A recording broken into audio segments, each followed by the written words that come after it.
Baik, dan di studio pagi hari ini pendengar sudah hadir selaku Kepala Dinas Kesehatan Kabupaten Merauke dan juga juru bicara COVID-19 di Kabupaten Merauke, yaitu Dr. Neville Muskita yang sudah hadir pagi hari ini. Saya sapa dulu di studio. Selamat pagi Pak Dokter, gimana kabarnya pagi hari ini, sehat? Seluruh masyarakat Merauke di mana saja berada, salam sejahtera buat kita semua, shalom, dan puji Tuhan, syukur, alhamdulillah, sehat.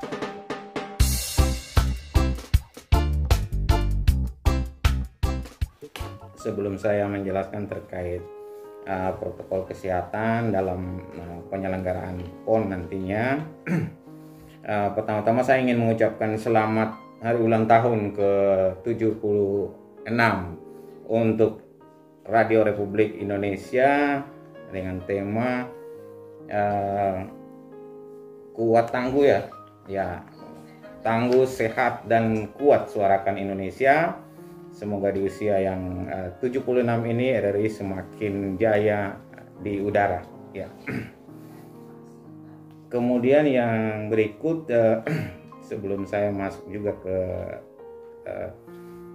protokol kesehatan dalam rangka PON, mungkin saya sedikit menggambarkan situasi COVID kita ya per kemarin.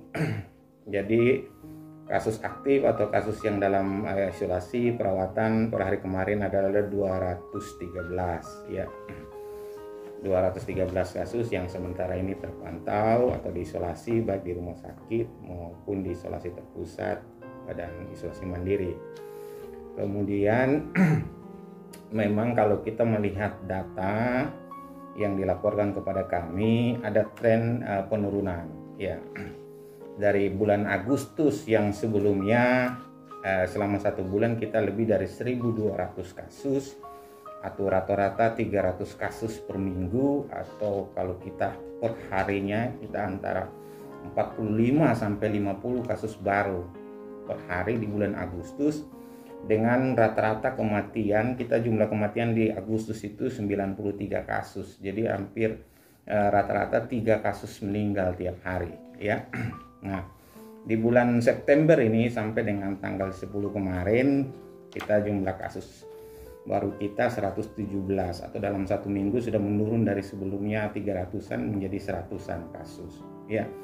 Jadi sudah ada penurunan rata-rata sekitar 15 sampai 20 kasus per hari di bulan September ini. Iya, jadi saya pikir 2 itu menjadi kunci dalam pengendalian pandemi ya, dalam rangka menurunkan penyebaran COVID di masyarakat ya. Jadi 2 hal itu saya pikir penting terkait dengan vaksinasi dan protokol kesehatan. Untuk penyelenggaraan PON nanti ya, selain kita bicara soal prokes tadi ya, kita juga sudah menyiapkan tim-tim kesehatan ya, tim-tim kesehatan yang nanti akan bertugas di venue ya selama pertandingan berlangsung ya, di mana tim-tim tersebut itu terdiri dari 2 sampai 3 dokter, kemudian ada 5 sampai 6 perawat dan juga driver dan ambulans yang standby. Nah, untuk tenaga kesehatan sendiri kita baru selesai pelatihan oleh minggu lalu, langsung difasilitasi oleh Kementerian Kesehatan sendiri, yaitu workshop emergency in sport event ya. Jadi ini standar pelatihan untuk tenaga kesehatan yang bertugas pada saat event-event olahraga ya. Jadi ini sudah selesai. Kemudian beberapa perawat hari ini dilatih oleh Krisis Center Papua, sementara berlangsung di Halogen, itu untuk melengkapi ya, untuk semakin meningkat kompetensi perawat-perawat kita dalam penanganan PON nantinya. Ini sementara berlangsung dan besok selesai. Kemudian itu terkait dengan pelatihan dan tim yang sudah kita siapkan. Kemudian selain tim kesehatan tadi, untuk pelayanan kesehatan dan gawat darurat selama pelaksanaan PON, kita juga ada tim kesehatan untuk pengendalian vektor kan gitu. Kita tahu bahwa Papua ini juga menjadi daerah yang endemis malaria, dan jangan sampai penyelenggaraan PON ini mereka datang dari daerah yang tidak endemis ataupun bebas malaria, Kemudian kalau kita tidak antisipasi, jangan sampai mereka pulang bawa malaria. Nah itu harus kita juga pikirkan. Sehingga ada tim kita juga yang sementara sudah mulai bergerak minggu ini untuk mengendalikan vektor. Ya, salah satunya kita sudah mulai melakukan fogging di tempat-tempat akomodasi maupun di venue-venue. Ya, kemudian kita akan nanti semprot inseksisida malaria, kemudian dari provinsi itu akan nanti kita menerima bantuan repelen atau obat nyamuk, kita akan siapkan kelambu. Jadi terkait dengan malaria harus kita persiapkan dengan baik. Itu yang kemudian juga yang penting adalah dalam penyegaran ini orang banyak datang ya. Pasti tiap hari orang butuh makan gitu. Nah, makannya ini harus kita jamin kan gitu. Ya, kita harus jamin keamanan pangannya, harus kita kontrol baik. Jangan sampai atlet mau bertanding begini makan makanan yang akhirnya bikin dia sakit perut atau apa sehingga tidak bisa bertanding. Nah, ini juga harus kita perhatikan. Ya, itu juga prioritas. Jadi hal-hal itu harus kita perhatikan.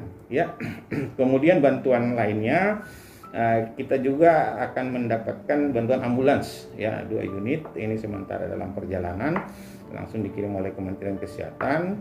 Kemudian ini orang akan banyak datang kan gitu, atlet official.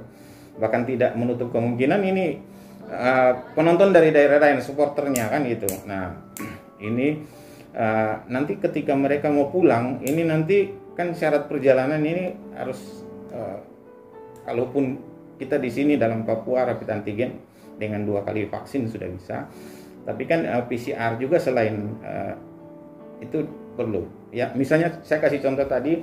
Pemeriksaan untuk atlet non official nanti datang. Jadi semua atlet official yang datang, ya walaupun dari daerah misalnya sudah PCR atau rapid antigen, setiba di sini nanti akan kita rapid ulang, akan kita tes ulang.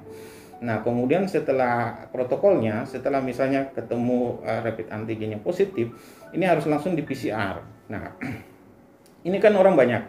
Kapasitas PCR kita mungkin terbatas karena cuma 1 unit di rumah sakit. Ya, wah di setiap venue nanti ini ada tim kesehatan yang bertugas melakukan screening baik kepada atlet official, pengunjung maupun penonton yang nanti akan menyaksikan pertandingan di venue nanti ya. Di mana tugas tim screening ini akan melakukan pemeriksaan ya, melakukan deteksi ini terhadap atlet official maupun penonton tadi. Sehingga jangan sampai ada penonton yang terindikasi misalnya terpapar COVID ikut masuk kan gitu. Nah, ada beberapa persyaratan sesuai SOP yang sudah dibuat khusus mengenai penonton misalnya ya. Untuk penonton ini syarat seperti juga yang di-share oleh teman-teman sesuai dengan pengumuman Menko Polhukam tadi malam adalah minimal penonton harus sudah divaksin ya, vaksin COVID minimal dosis pertama. Nah itu menjadi penting. Kemudian tetap prokes dijalankan karena kita ada petugas screening di situ dan tidak menutup kemungkinan kita akan melakukan rapid antigen untuk penonton ya, sehingga kita betul-betul memastikan bahwa penonton yang masuk ini minimal tidak terpapar COVID. Petugas untuk screening itu adalah seperti itu. Jadi kita akan mendeteksi gejala dalam hal ini suhu, misalnya kalau dia suhu lebih dari 38 tentu saja tidak diizinkan masuk. Kemudian sebenarnya untuk mempermudah screening dimaksud, sekaligus mungkin saya informasikan kepada masyarakat yang pelaku perjalanan. Sekarang itu semua pelaku perjalanan itu wajib download aplikasi Peduli Lindungi ya. Jadi di Play Store Anda, di Android Anda, Bapak Ibu Saudara sekalian, itu ada di Play Store-nya ada aplikasi Peduli Lindungi. Nah, semua masyarakat atau pelaku perjalanan wajib ya mendownload aplikasi itu. Kemudian di dalam aplikasi itu sudah terintegrasi vaksinasi ya, sertifikat vaksinasi. Kemudian kalau pelaku perjalanan setelah diperiksa PCR ataupun antigen itu, klinik atau vaskes yang memeriksa wajib menginputnya dalam all record atau NAR yang sudah disiapkan oleh pemerintah. Itu dia akan link di situ Ya, jadi ketika vaskesnya menginput di dalam kalau misalnya antigen ataupun di NAR dalam pemeriksaan PCR, maka di aplikasi Play Store itu akan muncul nama darah sehingga barcode-nya bisa diakses. Kemudian di situ juga untuk pelaku perjalanan ada e-hak-nya. Jadi 3 itu. Nah, untuk PON juga, misalnya kalau sudah divaksin nggak perlu kan. Kalau ini harus bawa kertas menunjukkan sudah divaksin gitu. Tinggal aplikasi Play Store-nya itu di Peduli Lindunginya di download, kemudian nanti tinggal waktu masuk kita ditanya ya kan sudah divaksin atau belum, tinggal tunjukkan itu aja. Sertifikat atau scan barcode-nya saja. Jadi tentunya membantu ya memperlancar kita dalam men-screening penonton yang akan masuk sehingga itu tidak menimbulkan antrian atau kerumunan di situ gitu. Iya begitu. Jadi saya kira sesuai pengumuman pemerintah yang saya baca dari Menko Polhukam ya, dan malam itu salah satu syarat itu harus sudah divaksin ya untuk bisa menyaksikan penyelenggaraan PON. Bila ada situasi khusus yang tidak memungkinkan seseorang untuk divaksinasi, maka akan ada surat keterangan yang dikeluarkan oleh dokter yang berwenang sehingga itu bisa sebagai dasar melakukan perjalanan atau melakukan aktivitas lain. Tapi saya pikir kalau kita mau ketat, kan seperti saya sampaikan, kita nih kasus sudah menurun gitu. Antisipasi kemungkinan kasus impor artinya masuk. Salah satunya apa? Penonton atlet ofisial. Maka tadi saya bilang ketatnya apa? Jalur masuknya nanti oleh KKP sudah kita atur. Bagaimana alur masuk. Kemudian seluruh yang datang atlet ofisial akan kita periksa ulang. Itu kan rangka pengetatan. Akan kita cek ulang ya begitu. Itu untuk antisipasi tadi, untuk perketat tadi. Kemudian di prokes terkait dengan penonton juga pengetatannya seperti apa? Kan tadi sudah saya bilang. Ya, syaratnya harus kita tetapkan dan itu sudah oleh Kementerian Kesehatan. Penonton juga tadi saya sampaikan sudah disebutkan oleh Menko Polhukam minimal sudah vaksin. Tentunya harus pakai masker kan gitu. Kemudian kita akan screening di tempat yang lain. Bila perlu penonton akan kita tes misalnya rapid antigen kalau rapid antigen yang disiapkan oleh PB PON maupun Kementerian Kesehatan segera bisa tiba gitu. Karena kalau tidak kita akan kesulitan juga di bahan ini gitu. Jadi itu hal-hal yang akan kita lakukan dalam rangka pengetatan terkait dengan protokol kesehatan dalam rangka penyelenggaraan PON nantinya. Penyelenggaraan PON kan ada berbagai bidang, ya, berbagai bidang yang misalnya contoh saja terkait dengan prokes. Ya tentu saja kita harus kerjasama dengan bidang lain dalam hal ini misalnya sarana prasarana, kan gitu. Bagaimana atau bidang arena, ya. Bagaimana layout atau pos-pos alur masuk keluar penonton itu diatur sebagaimana kan gitu untuk tidak menimbulkan tabrakan misalnya kalau itu sehingga alurnya harus diatur, itu salah satu contoh. Kemudian saya mengingatkan salah satu pencegahan adalah cuci tangan gitu. Nah, Satprasnya tentu harus menyiapkan tempat cuci tangan misalnya kan gitu untuk prokes ini bisa jalan dengan baik.